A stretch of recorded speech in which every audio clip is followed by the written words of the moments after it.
Hello, I am Pankaj Sharma from PM Expert. In this video, we'll learn two simple voting ideas. First, majority voting in a group of 5. And second, the fist to 5 method, where one finger represents 1 vote and 5 fingers represent 5. Let's start with a simple majority. If there are 5 voters, how many votes do we need to win? We take 5 divided by 2, which is 2.5, and then round up to the next whole number, which is 3. So the first option to get 3 votes wins. Here is a quick example. 5 friends are voting for pizza or tacos. As soon as pizza gets 3 votes, the vote can stop because tacos can only reach 2 at most. Now, let's look at the fist to 5 method. Each person shows a hand with 0 to 5 fingers. More fingers means stronger agreement.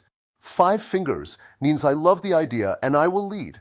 4 fingers means I support it strongly. 3 fingers means I am okay with it. 2 fingers means I have small concerns. 1 finger means I have major concerns. A fist means I disagree. Let's calculate an average from 5 voters. Suppose the scores are 5, 4, 3, 5, and 2. We add them. 5 plus 4 plus 3 plus 5 plus 2 equals 19. Then divide by 5, giving an average of 3.8.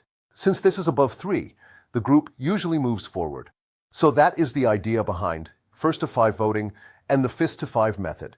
Majority voting needs 3 out of 5, and fist to 5 uses an average score to decide. Thanks for watching.